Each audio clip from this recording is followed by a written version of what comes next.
आऊज़ुबिल्लाहि मिनश्शैतानिर्रजीम बिस्मिल्लाहिर्रहमानिर्रहीम।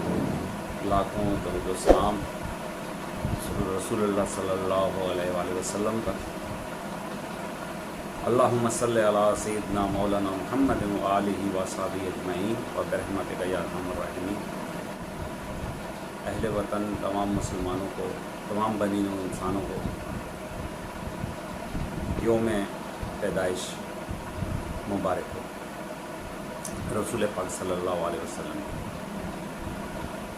2 दिन से एक मौजू बहुत ही अहम चल रहा है और वो मौजू है अयाज सादिक की तकरीर का। अयाज सादिक ने जो कौमी असम्बली में किया वो कोई उनकी तरफ से कोई काविश नहीं थी, कोई फिलबदी नहीं था, बल्कि ये एक सोची समझी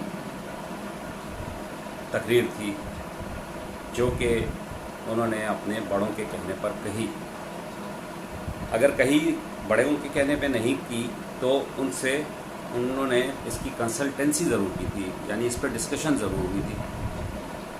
और ये अगर आप देखें तो ये एक तसलसल है जो कि मुसलसल नवाज शरीफ की गुजरांवाला तकरीर के बाद शुरू हुआ।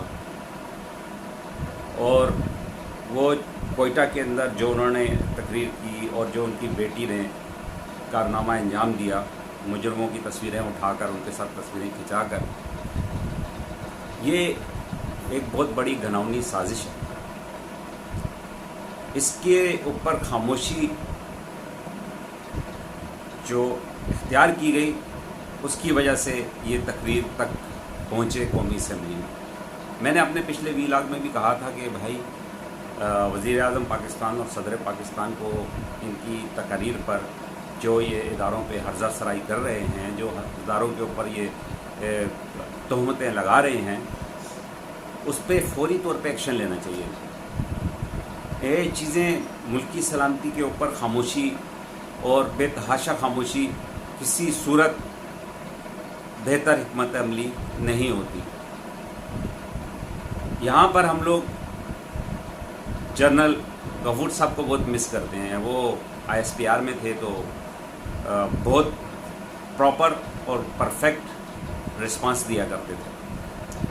फिर उनकी तब्दीली हो गई और उसके बाद आपने देखा कि ISPR उस तरीके से, उस हवाले से पीछे चला गया, यानी जो रिस्पांस फौरी तौर पे आते थे और प्रॉपर रिस्पांस आते थे और ताकतवर रिस्पांस आते थे, उसमें कमी आ गई। उस वक़्त जब वो रिस्पांस दिया करते थे तो बहुत सी चीज़ें क्लियर हो जाती थी और बहुत से लोग रेड लाइन क्रॉस करने से रुक जाते थे।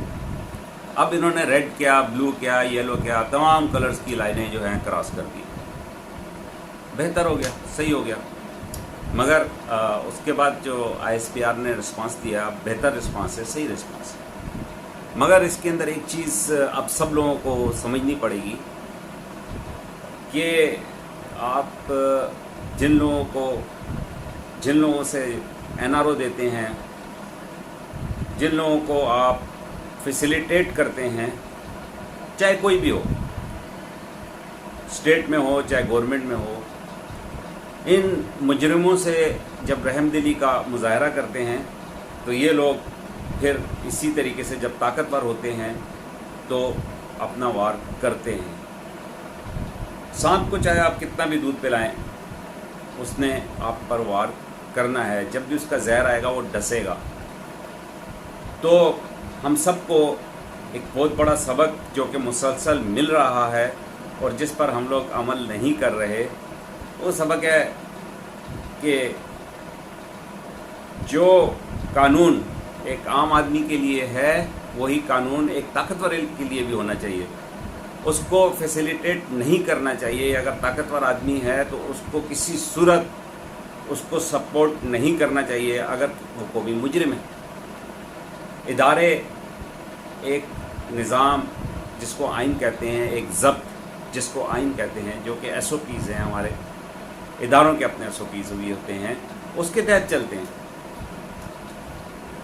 तो जो भी बाइख्तियार लोग हैं पाकिस्तान में, उनको चाहिए कि अपने इख्तियार का नाजायज़ इस्तेमाल नहीं करें। اپنے اختیارات کو عوام کے لیے، عام پاکستانی کے لیے، مظلوم لوگوں کے لیے، غریبوں کے لیے، مسکینوں کے لیے وہاں پر استعمال کریں جس کام کے لیے ان کو بٹھایا گیا ہے۔ تو پلیز جب ہم ایاز صادق جیسے ناسوروں کو ایکسپوز کر رہے ہیں، ان کے جو سپورٹرز ہیں ان کو ایکسپوز کر رہے ہیں، جن کے کہنے پر اس نے یہ سب کچھ کیا ان کو ایکسپوز کر رہے ہیں، تو یہ ضروری ہے کہ ان کو بھی ایکسپوز کیا جائے جنہوں نے نواز شریف کو NRO دیا، فیسیلیٹیٹ کیا اور اس جیسے ناسور کو ملک سے بھگا کر باہر جانے میں مدد فراہم کی۔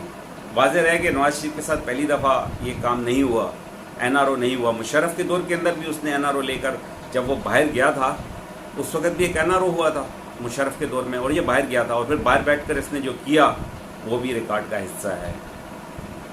یہ پھر انگلینڈ بھاگ گیا، وہاں پر اس نے پھر تمام آل پارٹیز کانفرنس بلائی اور پھر جو بے نظیر کے ساتھ کیا، دوسری پارٹیوں کے ساتھ کیا، یعنی کہ اس نے جو لکھ کر کہا، لکھ کر دیا، اس نے وہ اس پہ عمل درآمد نہیں کیا۔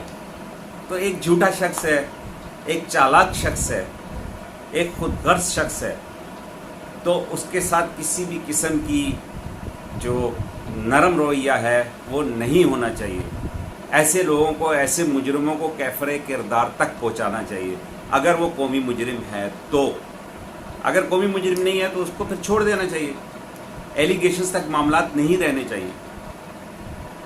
اس وقت گورنمنٹ بہت بری طریقے سے اسی گھن چکر میں پس گئی ہے، جلد سے جلوس، اپوزیشن، اور اس میں پس کون رہا ہے؟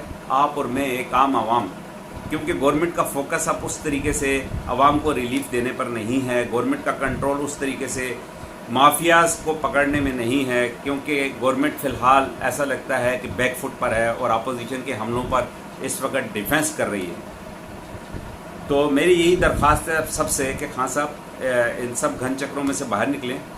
حکومت کو چاہیے اس گھن چکروں میں سے باہر نکلے، اس جھوٹ اور فریب میں سے باہر نکلے اور عوام کو ریلیف دینے کی کوشش کرے، جو کہ وقت کی بہت ضرورت ہے۔ ہم سب کو بہت ریلیف چاہیے اس وقت، کیونکہ بے روزگاری بہت زیادہ ہو گئی ہے اور مہنگائی چھپر پھاڑ کر اوپر تک پہنچ رہی ہے۔ شکریہ، السلام علیکم۔